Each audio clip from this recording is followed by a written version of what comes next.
Muito obrigado. Faça como o pastor presidente ensina. Se ensina que devemos ficar em pé, por favor, em pé. Se assentados, permaneçam, mas respeitando o ensino do pastor. Epístola aos Romanos, capítulo 12, verso 2.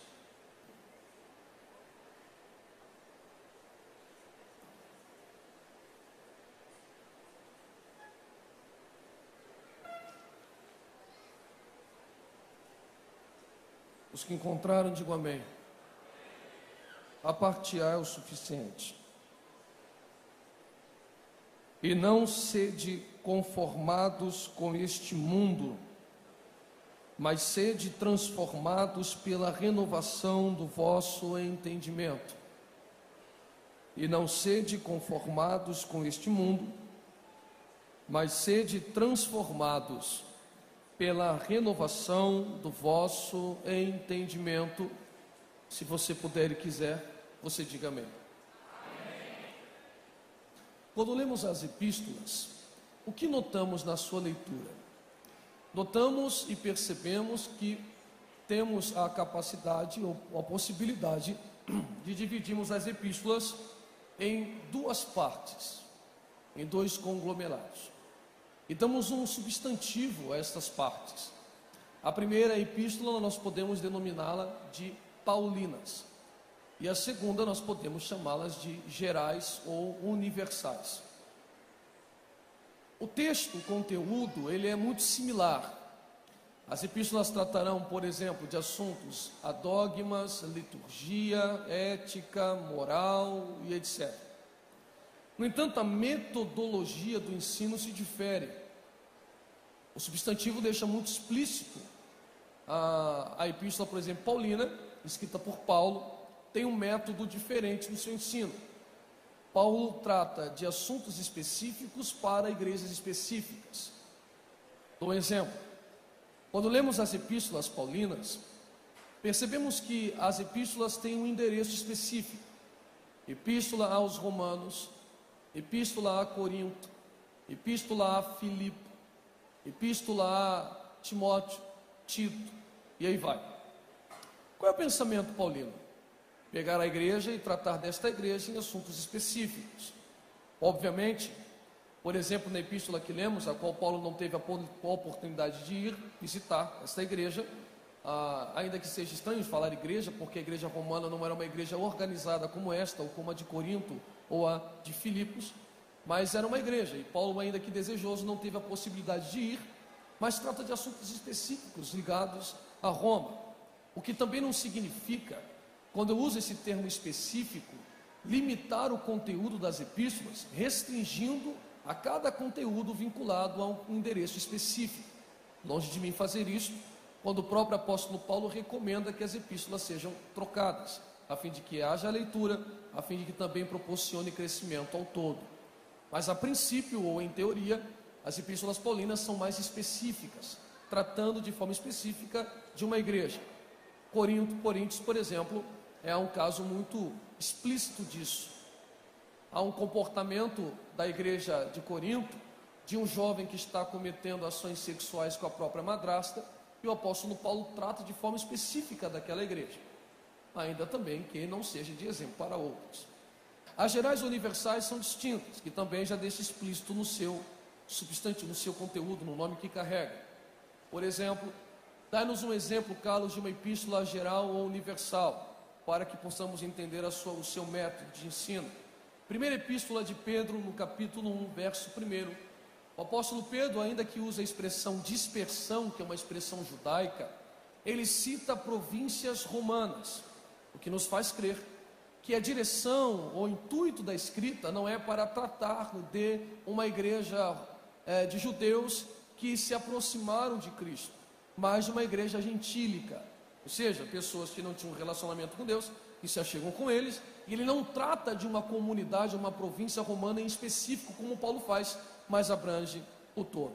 Bom, agora que você percebeu que existem, de forma bem rápida e prática, dois tipos de espécies que nós podemos assim separar, no que concerne a metodologia, você logo está percebendo que as epístolas, então não deveriam ter caráter profético. Repito, em teoria, as epístolas não deveriam ter conteúdo profético, o que significa dizer a vocês que o que está sendo tratado em cada epístola, sejam elas gerais ou universais, não trata-se de acontecimentos de um tempo que está por vir, ou seja, não são acontecimentos atemporais deslocados do tempo, mas sim circunstanciados àquele tempo, aquele contexto, aquela igreja e aquele momento. Em teoria, o pensamento dos apóstolos era tratar a igreja concernente àquele momento específico, digo, em teoria. Agora, o texto que lemos, no capítulo 12, verso 2, ainda que seja um tema ainda que específico para Roma, ou para a igreja naquele momento, ele é tão extraordinário que ele não se deteriora com o tempo. Ele cruza a barreira do tempo, abraça-nos em 2016, e aí é um conceito subjetivo. Eu digo sem medo de errar, que o verso 2 do capítulo 12, parte A que lemos, é o suficiente para que me faça acreditar que é um dos textos mais importantes que a igreja contemporânea precisa meditar. E aí você me pergunta, Carlos, como é que você chega a este resultado? Chega a esse resultado na expressão que Paulo usa: e não vos conformeis com este mundo, mas sede transformados, segundo a renovação do vosso entendimento. Primeiro ponto, a expressão de Paulo, não vos conformeis, ela dá uma conotação no grego de não tomar o molde semelhante a ou o padrão segundo a. O que Paulo está dizendo? Paulo está dizendo que há um padrão lá fora e um padrão aqui dentro, e esses padrões não se conversam. Segundo ponto, o apóstolo Paulo não aconselha que o indivíduo transforme o mundo, mas que o indivíduo seja transformado através de quê? Da renovação dos vossos entendimentos. A expressão renovação no grego dá a conotação de deixar de fazer aquilo que se fazia no passado, e a expressão entendimento é razão, sentimentos, emoções coligados à razão, ou à consciência, perdão, razão, sentimentos, emoções coligados à consciência. Então Paulo está trazendo um ensino extraordinário. O que o apóstolo Paulo está dizendo? Há um padrão aí fora, a qual não é o padrão de cá, e nós temos que ser transformados segundo a renovação do nosso entendimento. Então é um padrão ideológico. O que Paulo está dizendo é: só há transformação aqui se houver transformação na consciência. A partir do momento que a consciência é renovada, o comportamento é transformado. O que Paulo está dizendo aqui, nós podemos chamar na sociologia de fenômeno sociológico. E o que seria este fenômeno sociológico? O que Paulo está dizendo é que a igreja, por exemplo, aqui de Paraíba, só influencia em teoria e não deveria ser influenciada. Por que Paulo está dizendo isso? É simples. Vou um exemplo. Tínhamos uma vida pautada no padrão de lá, quem a tinha. E qual é o pensamento de um padrão de lá? Se ouvimos acerca de Deus, ouvimos acerca só de ouvir falar, não o vemos com os nossos olhos, ok? Ora, quando você entra aqui e confessa a Cristo como seu Senhor e Salvador, você passa por aquilo que chamamos de discipulado. E no discipulado, você vai aprendendo quem é Deus através das Escrituras, que é o primeiro passo de uma cognoscibilidade. Então a sua capacidade de compreensão divina vai se dando conforme você vai meditando nas Escrituras. E conforme você vai meditando nas Escrituras, o que é que você encontra? Que existe um ser supremo que criou tudo isto aqui, e que isto aqui não é choque de matéria. A partir do momento que eu creio que existe um ser supremo, que está numa vida espiritual, que age de forma simultânea com a material, e esse ser supremo, eterno, quer se relacionar com aquilo que é finito, que somos nós precisamos nos enquadrar em um padrão que este Deus estabelece. A expressão ordenar, de dar uma ordem em hebraico, vem da palavra letzavot. Letzavot deriva de um radical que significa ligar. Qual é o pensamento daquele que estava lá e agora entra cá? Que existe um Deus supremo e eu quero me relacionar com esse Deus supremo, e para me relacionar com esse Deus eu preciso obedecer o que Ele estabelece, pois obedecendo o que Ele estabelece, eu estou conectado ao meu Criador. Cristo dá-nos um exemplo disso quando mesmo expressa: se vós estiverem em mim e a minha palavra estiver em vós, pode pedir o que quiser e vos será feito. Perfeito. O relacionamento uma conectividade através da obediência. Ora, se eu agora tenho uma consciência que existe um ser supremo e só me relaciono com esse ser supremo através do padrão que ele estabelece, e o padrão que ele estabelece me comete esta ligadura, e esta ligadura vem por meio da santidade, compreendo que me relacionar com esse Deus está acima de qualquer outro relacionamento, o que significa que quando terminar o culto ou a reunião dos santos, sairei da igreja, e haverá um choque de dois padrões. Em dado momento, um padrão se apresentará para mim, que é o padrão de fora, tentando me desvirtuar do padrão daqui. E por que que eu não serei alterado? Só influencio, não sou influenciado, porque agora a minha consciência é renovada. E como tenho uma consciência renovada, o meu comportamento não será alterado. Bom, por que que você usou a expressão teoria? Usei a expressão teoria porque vivemos em sociedade. E o que é a sociedade? É um grupo de indivíduos que relacionam entre si, que tem instituições que através de normas jurídicas mantêm a boa vivência ou bem-estar na sociedade. A partir do momento que a sociedade é fundada, e lá, ali perto da revolução, da segunda revolução industrial, o conceito da ciência chamada sociologia vai se instaurando. E a sociologia é a ciência que estuda o comportamento social. A sociologia olha para a sociedade, entende como a sociedade funciona, desenvolve e etc. Existem três pensadores clássicos na sociologia que você aprende no colégio ou na faculdade. Quem ainda me escuta, diga amém, por favor. Como combinado, estou tomando o caminho por fora, mas chegaremos lá. Quais são esses pensadores? O primeiro pensador clássico é chamado de Émile Durkheim. Durkheim, ele diz que o sociólogo deve se ater àquilo que é dominado de fato social. Fato social é aquilo que possibilita o homem ser um ser social. E esse ser social se dará com fatos sociais que tem três características. Primeira característica do fato social: coercitivo, geral e exterior. Dá-nos um exemplo para que fique mais claro. Estou sendo grosseiro, estou passando para que nós possamos entender a expressão paulina.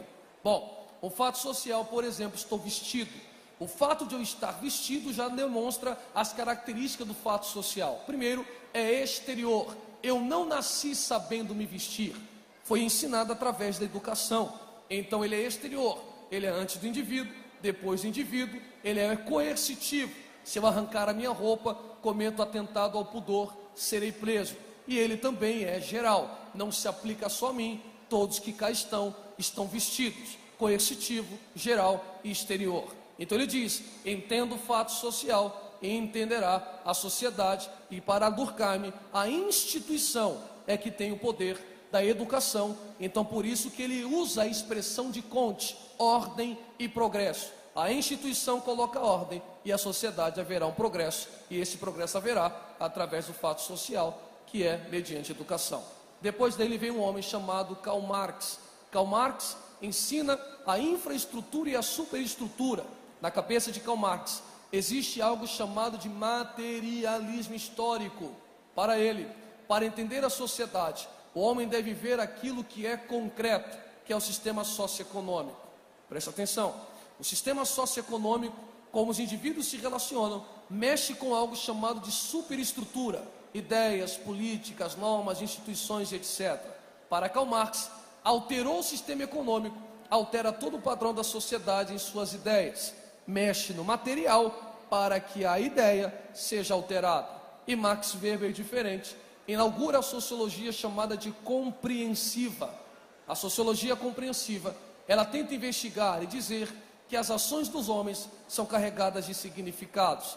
Para Max Weber, não só o fato social, nem o materialismo histórico influencia como a sociologia compreensiva da investigação do significado das ações dos homens. Bom, como é que Weber chega a esse pensamento? Revolução industrial está acontecendo, está se alterando o padrão de produção. Esse padrão de produção que está sendo alterado se dá pelas indústrias que estão sendo criadas. Existe para a cabeça de Weber um pré-capitalismo e um capitalismo moderno. Te dou um exemplo. Suponhamos que eu sou alfaiate antes da Revolução Industrial. Para eu produzir um terno como esse, levaria dias, ou um dia, porque costuro à mão. Então o que produzo para o meu próprio consumo. Nesse pensamento, o que me resta eu posso trocar, mas resta pouco para a troca, a maioria é para o próprio consumo.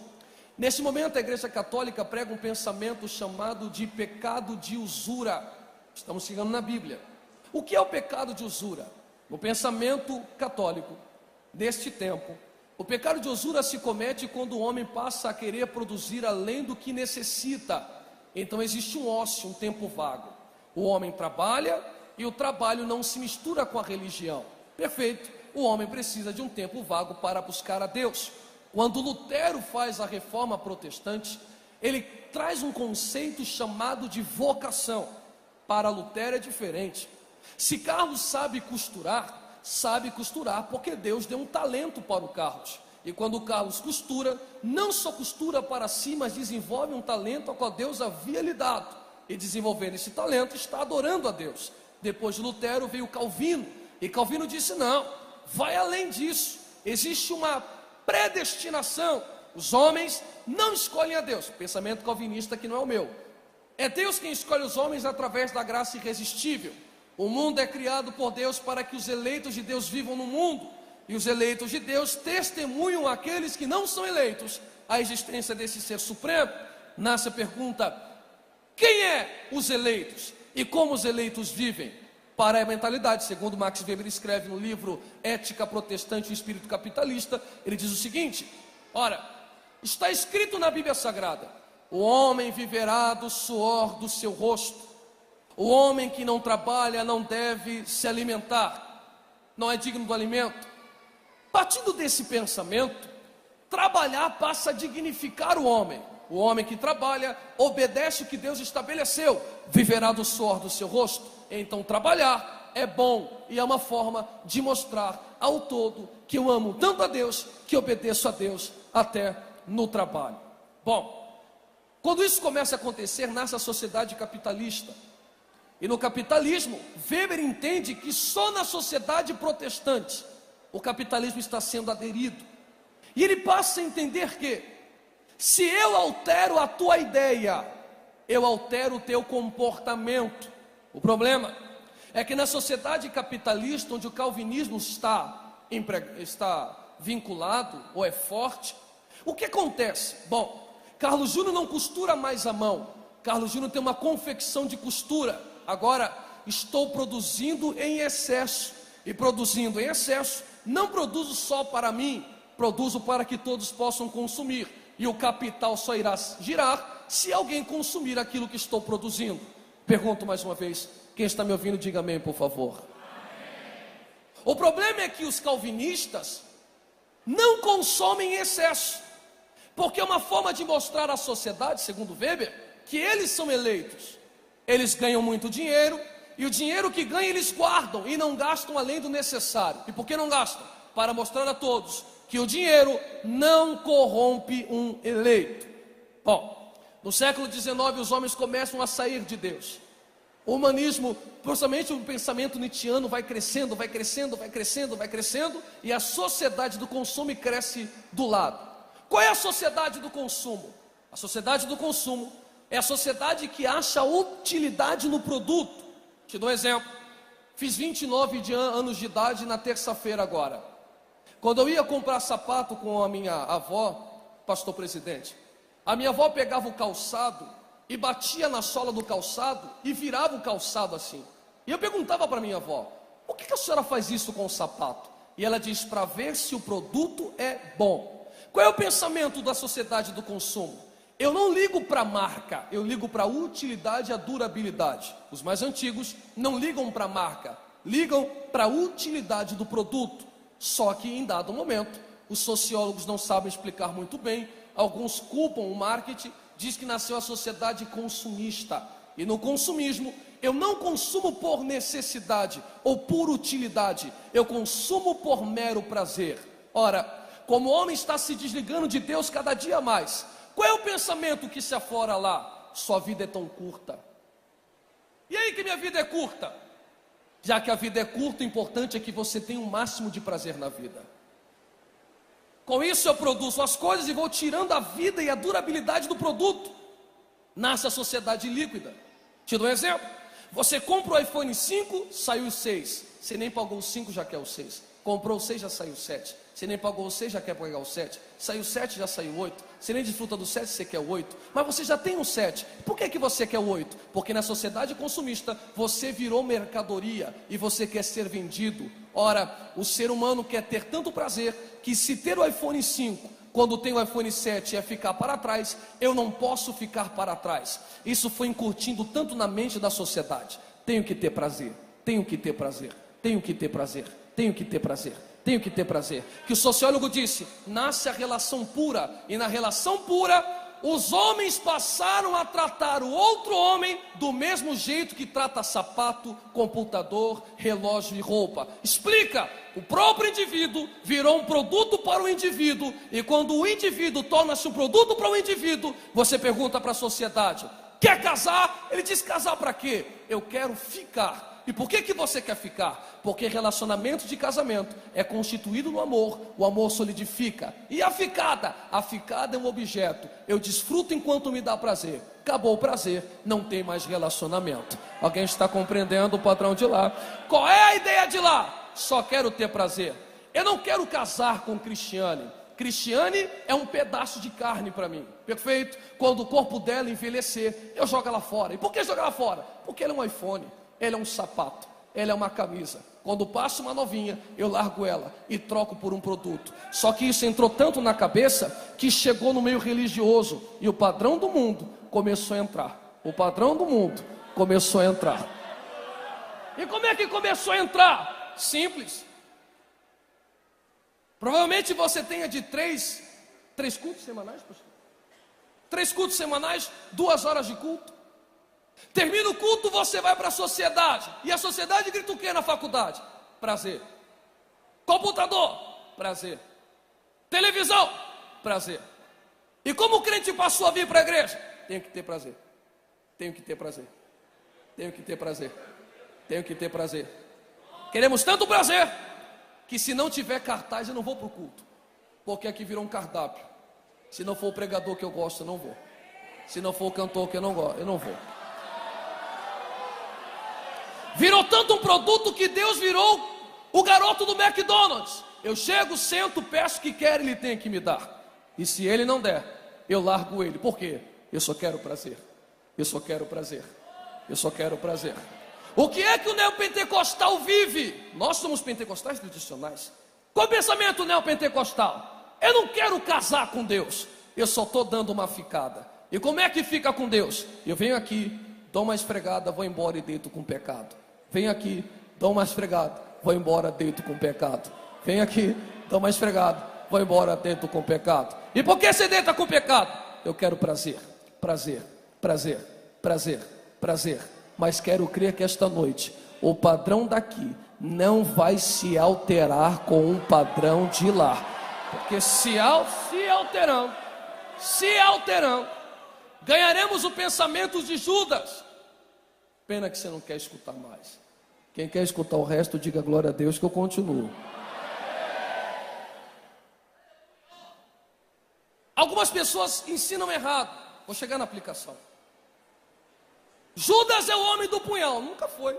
A expressão Iscariote vem do hebraico. Ish é homem. Queriot, a cidade onde ele nasce. Homem de Queriot.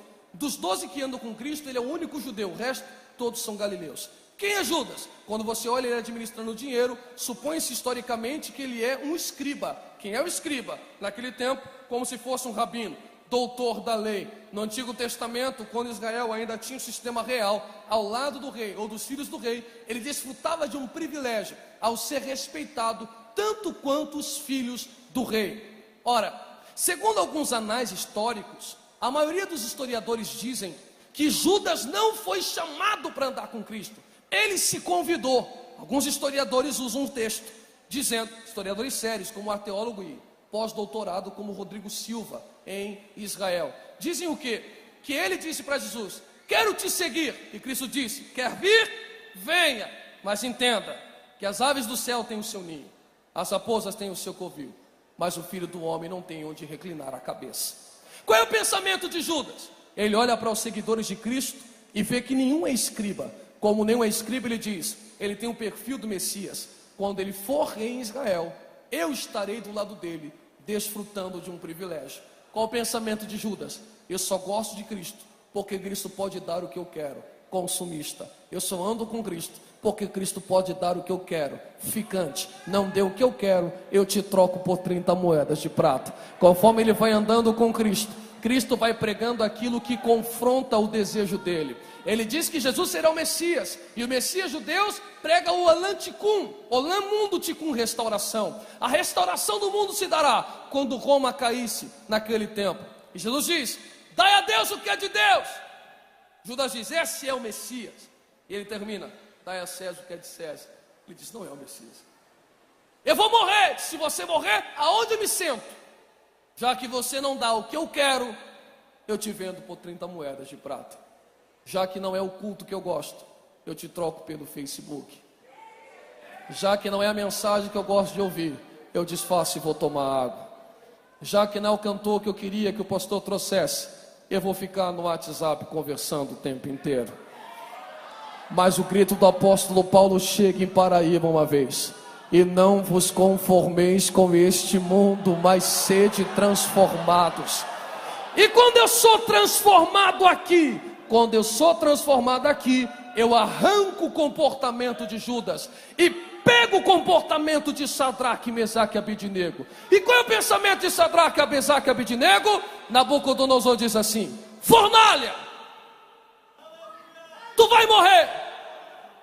Quero te lembrar que nesse texto não era proibido adorar outro Deus. Podia adorar a Deus, mas quando a trombeta tocasse, tinha que dar uma curvadinha. Ou seja, uma coisa com Deus, outra coisa com a trombeta tocando. Ele diz: fique sabendo, Nabucodonosor, que eu sou casado.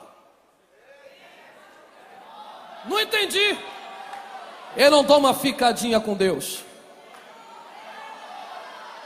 Mas é a fornalha. Ele diz: não tem problema, porque eu aprendi que quem casa é assim. É na saúde, é na doença, é na riqueza, é na pobreza. Seja mais claro, serei. Se Deus fizer, se Deus livrar, vírgula, e este nos livrará. Essa expressão este nos livrará é uma expectativa. Ele está dizendo assim, ó: se Deus livrar, e a minha expectativa é que Ele livre. Se Deus curar, a expectativa é que Ele cure. Se Deus abrir, a expectativa é que Ele abra. Se Deus levantar, a expectativa é que Ele levante. Se Deus prosperar, a expectativa é que Ele prospere. Porque não é pecado vir com expectativas. O problema não é ter expectativas. O problema é quando a expectativa passa a te ter. Ele termina a frase: mas se Deus não corresponder às minhas expectativas, mas se Deus não responder a minha oração, mas se Deus quiser que eu entre na fornalha, eu sou casado e sou fiel até o fim ao Senhor. Quem está entendendo essa palavra? Levante a tua mão mais alto que você puder. Não baixe a tua mão, segure a tua mão, segure a tua mão, segure a tua mão, segure a tua mão. Eu vim do Rio de Janeiro dizer uma palavra a esta juventude. E qual é a palavra? O padrão de lá não vai alterar o nosso comportamento. Não baixa a tua mão que vem algo de Deus. E o que é que vem da parte de Deus? Se Deus livrar, que Ele livre. Ele é Deus. Se Ele não der o que você quer, continue adorando, pois Ele é o teu esposo digno de adoração. E digo, quem recebe esta palavra? Quem recebe esta palavra? Seria incômodo eu lhe pedir para que você segure na mão da pessoa mais próxima ao seu lado, chacoalhe a mão dele e diga para ele: qual é o teu relacionamento? Está edificado ou você está casado? Qual é o seu comportamento? Tratar Deus como iPhone ou tratar Deus como teu esposo, digno de glória e de louvor, fazendo? Só quem é casado com Deus, 1 minuto de glória, se você aguenta adorar a Ele com a consciência transformada.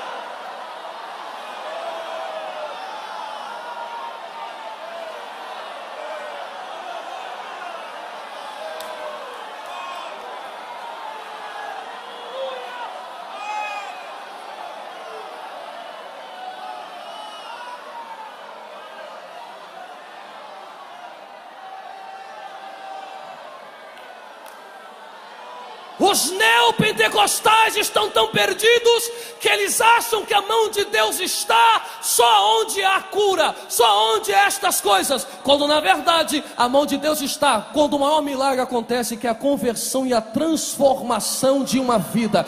O que está acontecendo é simples, Por que a efusão e a sensibilidade está indo para o ralo? Porque eu venho para cá com pensamento consumista.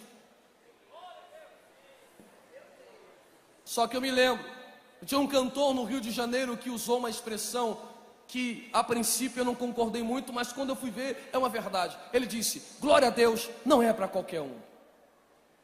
E disse como? E eu vi um texto de 10 leprosos que, se achegando a Cristo, disseram: dá para curar? Ele disse: curado, vai embora. A cura não apareceu de imediato. No meio do caminho a lepra sumiu. Quando os 10 estão caminhando, o nono diz: vamos voltar? Voltar para quê? Vocês não perceberam que a lepra foi embora? 9 não voltou, só um voltou. Os 9 não voltaram porque tinha mente de Google. Porque na sociedade de agora tudo é instantâneo. Ou é para ontem eu não percebo, ou é para já ou eu não quero. Se demora um mês eu abro mão. Se não é agora eu também faço bico e não adoro mais a Deus. Mas o nono disse: eu vou voltar para agradecer. Não porque eu vi de instantâneo, porque tem coisa que não some de forma instantânea. Tem lepra que some na caminhada. Conforme você vai caminhando, a lepra vai sumindo.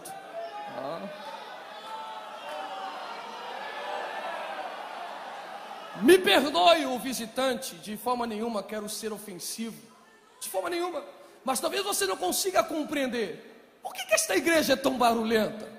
É simples. E talvez você pergunte: eu conheço a vida de alguns aqui e sei que alguns não têm uma vida tão boa assim, para estar tão feliz. Alguns passam dificuldades, e por que gritam? Simples. Porque conforme foram caminhando debaixo desta palavra,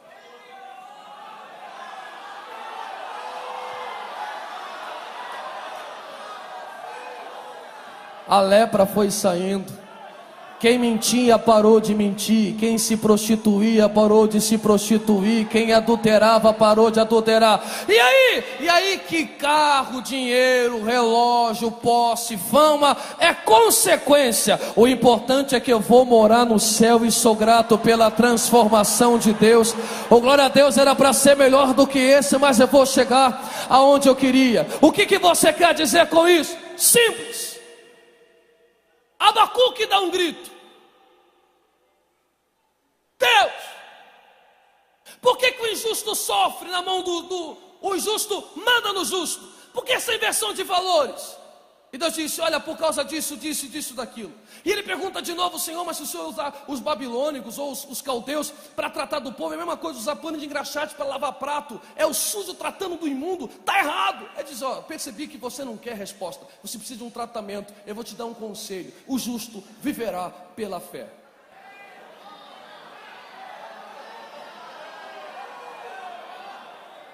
Aí ele disse: agora eu entendi. Porque fé no hebraico é emuná, que deriva de um radical que significa ser fiel que creio. Então o que é fé? É o casamento que eu digo com a boca, vinculado ao comportamento. Abacuque diz: agora ouvi a tua palavra e temi. Os meus pés são como o da coça, e eu perdi o padrão consumista. Agora eu canto, ainda que a figueira não floresça,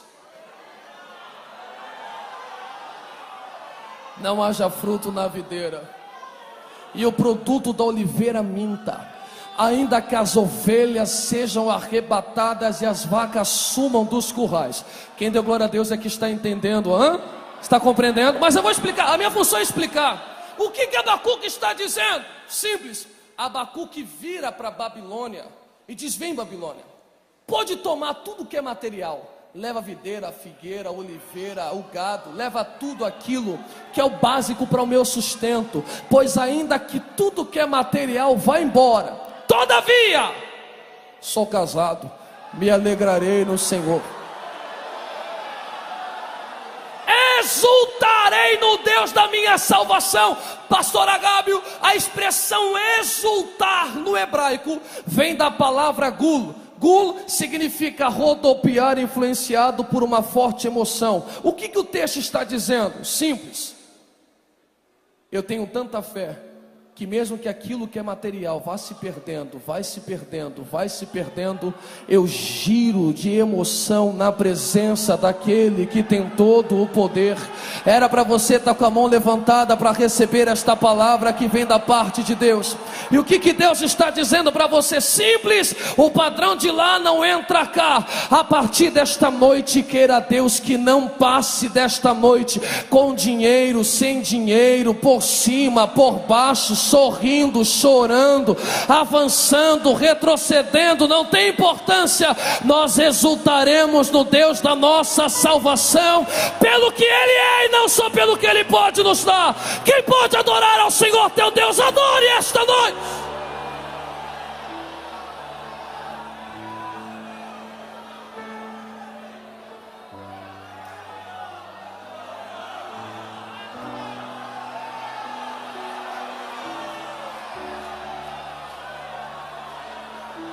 Não pare de adorar. Hoje se cumpre o hino da harpa.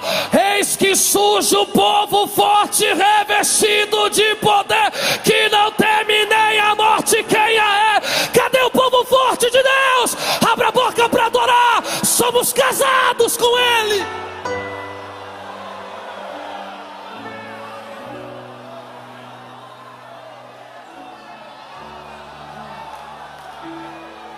Aleluia! Aleluia! Recebe esta presença que eu estou recebendo aqui agora. Sinta esta presença que eu estou sentindo. Deus não é um objeto de consumo.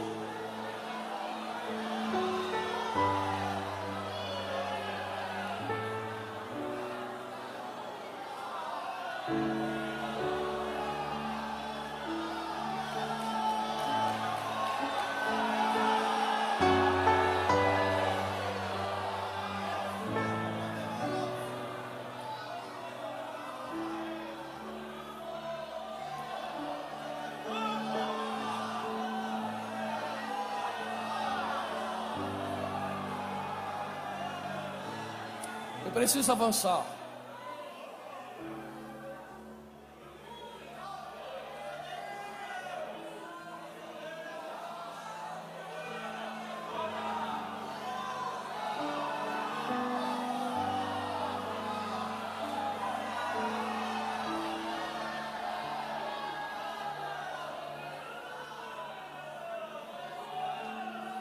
Falo de um segundo padrão e prometo que não me estendo. Há um padrão chamado de narcisismo. Esse padrão é perigoso, porque o narcisismo é um conceito que vem de uma mitologia, de um conto mitológico da Grécia. Narciso, segundo o conto mitológico, é um rapaz filho de uma ninfa e é muito belo. Narciso é tão belo que o conto diz que ele é irresistível. Quem olha para Narciso não resiste à sua beleza. A sua mãe fica preocupada, procura um profeta, segundo este conto, e diz: meu filho viverá muito tempo. E o profeta diz: Narciso viverá enquanto não ver a própria imagem. Nesse conto tem uma história paralela, que é a história de Zeus. Zeus é um deus casado com Hera, que traía Hera, e para atrair Hera, chamava uma ninfa chamada Eco. E Eco era um pivô da traição. Quando Hera descobre que Eco é o pivô da traição e das escapadas de Zeus, ela amaldiçoa Eco. E a maldição de Eco é: já que você fala muito, Eco, e fala por último, você repetirá a última expressão de quem falar com você. Eco está amaldiçoada a falar só quando alguém fala com ela, repetindo a última expressão que ouviu. Narciso não é só belo, vira um caçador, e virando um caçador, sai à caça e se desgarra do seu grupo. Desgarrando do seu grupo, ele grita: tem alguém aí? Eco ouve e responde: aí, e etc. Quando ela vê Narciso, ela se encanta por Narciso. ela flerta com Narciso, mas Narciso não aceita o flerte. O conto diz que Eco fica tão triste que ela se esconde na caverna a chorar e morre por amor a Narciso. Quando as ninfas ficam sabendo que Narciso foi o causador da morte de Eco, elas fazem um protesto. Os deuses decidem amaldiçoar e pegar Narciso. E como é que eles pegam Narciso? Eles colocam um rio na frente de Narciso. Narciso, vendo o rio, segundo conta, a água era límpida, nenhum peixe havia nadado, nenhum homem havia mergulhado. Ele diz: provarei desta água. Quando ele vai provar da água, ele se vê no reflexo da água. E vendo-se no reflexo da água, ele se apaixona pela própria imagem. Ele se acha tão belo que, segundo conta, ele deixa de comer e de beber, encantado com a própria imagem. Qual é o final de Narciso? Ele morre se adorando. Quem é narcisista? Não é quem tem amor próprio, é quem tem só amor por si mesmo.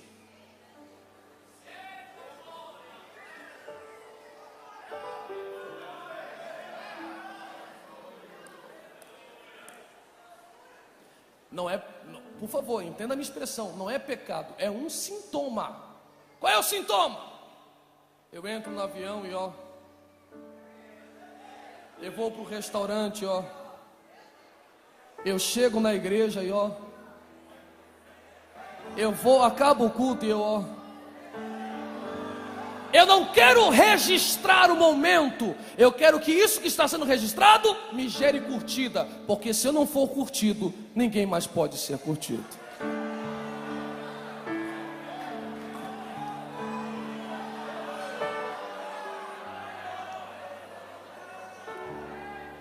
Eu tenho amor próprio excessivo. Está tão apelativo que tem moça arrancando a roupa para ganhar curtida.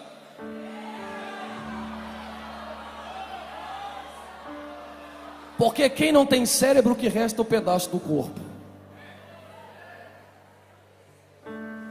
Nasceu o padrão de Saul. Pena que você não quer ouvir mais. Quem quer ouvir, diga glória a Deus que eu falo, irmãos.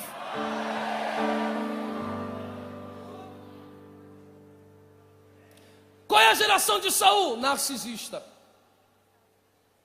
Quem é Saul? Um homem lindo do ombro para cima. Um homem que não se incomoda quando Golias levanta.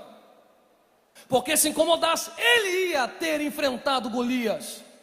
E não enfrentou Golias. O que é que tira Saul do sério, Carlos Júnior? Quando a guerra termina e as mulheres começam a cantar. Saul mata 1000. Aí ele diz: opa, curtida é comigo mesmo. Mas tem um camarada aí chamado Davi.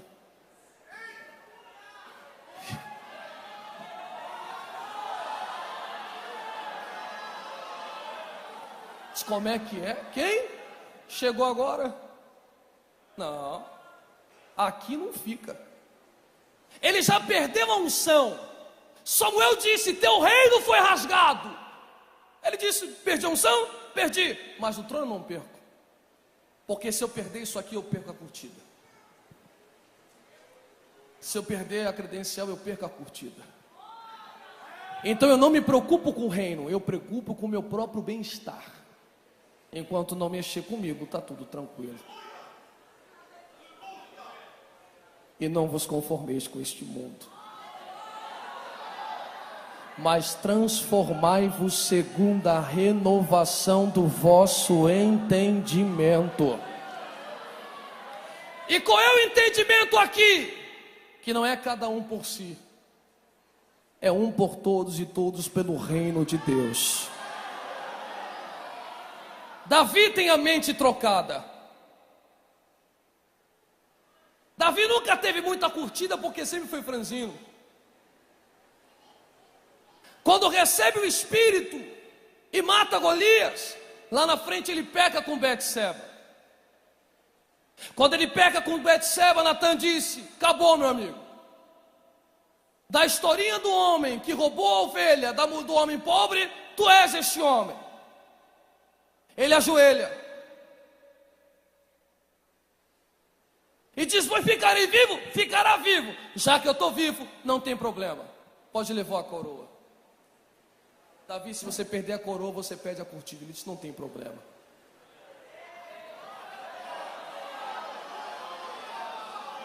Vou marcar um gabinete com o pastor que eu vou rasgar a alma. Não faz isso. Se você fizer isso, tu vai perder a curtida. E disse: é melhor estar bem com Deus do que estar bem com o povo inteiro. Não vou viver de aparência.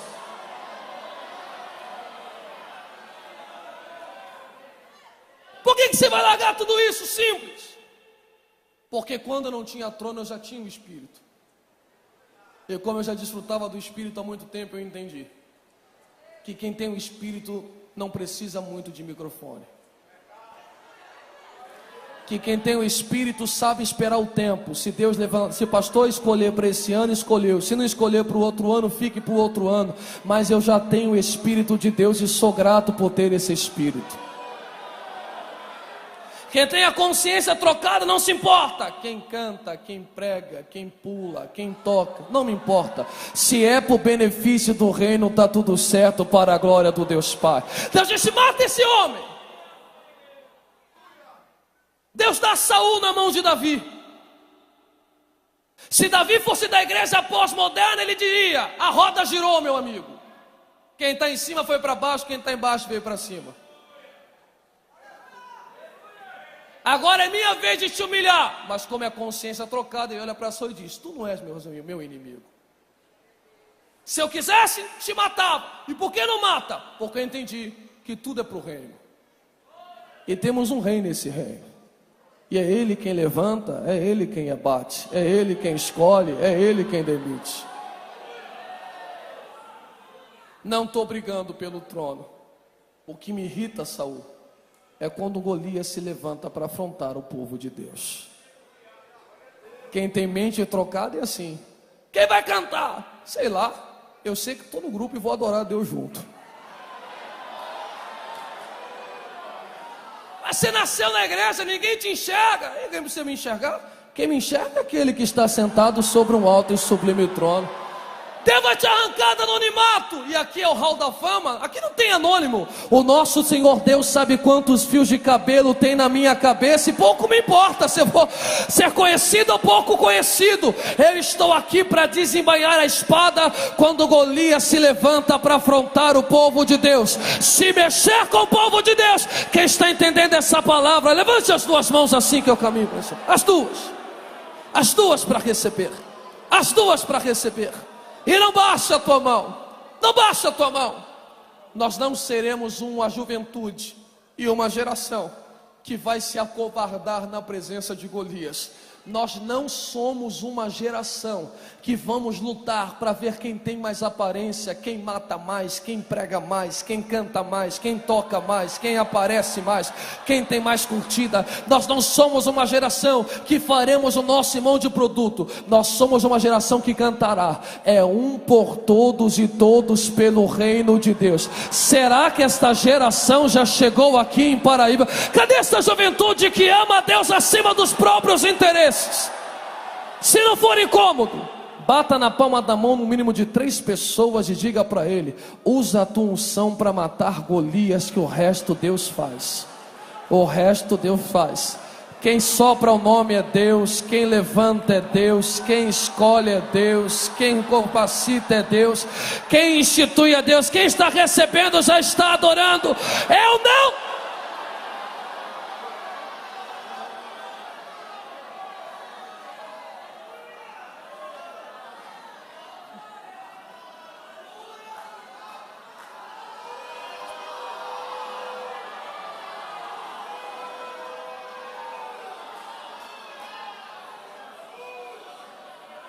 Eu termino. Em respeito ao pastor, não me deu horário, mas eu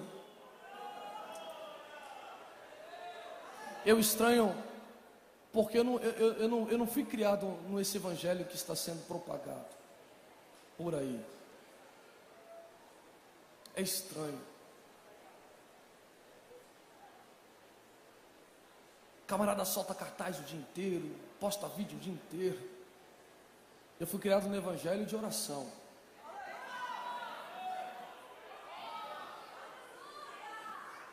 que se orava para escolher o pregador. Deixa eu ver quem Deus quer usar para falar com a igreja dele. Fui criado no evangelho que foto era secundário.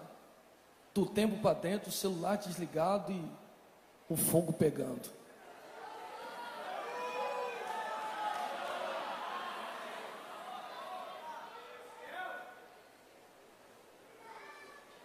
Fui criado no evangelho que não tinha muita guerra. A gente se alegrava com quem estava na frente e respeitava.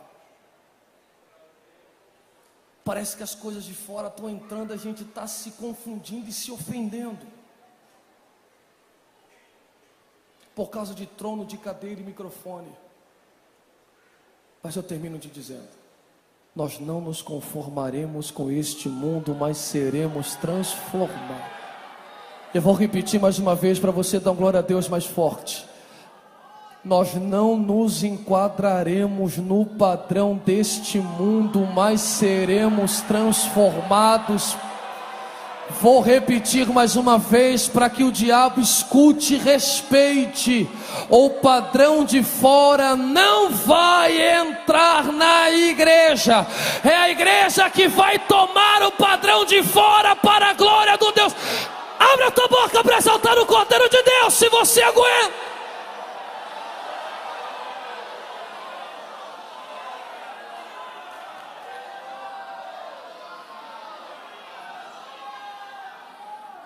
Talvez alguém entrou aqui esta noite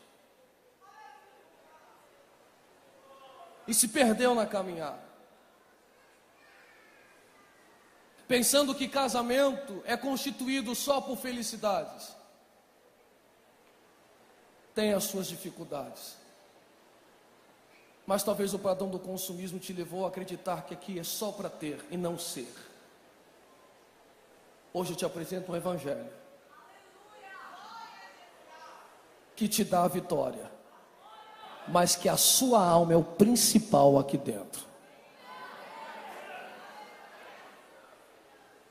Compre o teu iPhone, o teu carro, o teu sapato, mas não abra mão do seu relacionamento com Deus por nada. Talvez haja alguém aqui dentro que ouviu esta mensagem e disse: Carlos, eu estou afastado. Mas eu entendi que Deus não é mais um produto. Ele é soberano e a vontade dele tem que ser feita assim na terra como é feita no céu. E eu quero casar com ele. Ele me aceita? Ele nunca te deu divórcio.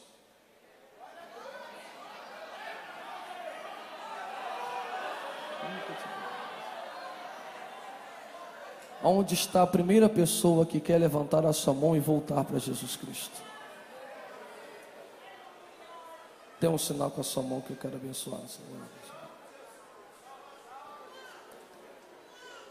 Carlos, eu quero voltar para Jesus.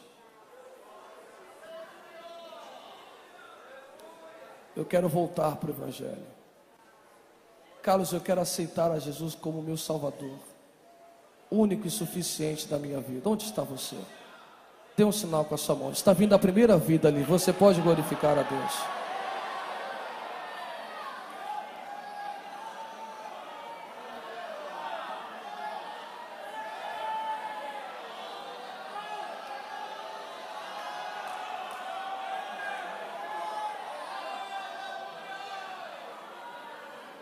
Onde está a segunda vida? Onde está a segunda vida que entende que Deus é superior a qualquer perda material? Levante a sua mão, nós queremos orar por você. Onde está a segunda vida? Onde está a segunda vida? Temos a segunda vida. Teríamos a segunda vida. Carlos, eu quero aceitar a Jesus como meu Salvador. Nunca aceitei. Venha para Ele. Ele tem vida e vida com abundância para te dar. Temos alguém? Temos mais alguém? Se não há mais ninguém,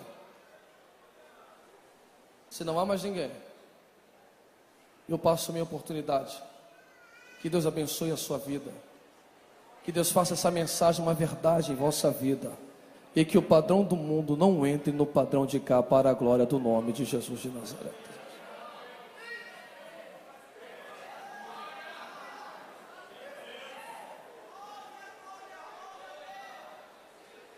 E tantas coisas que andei fazendo, e quase todas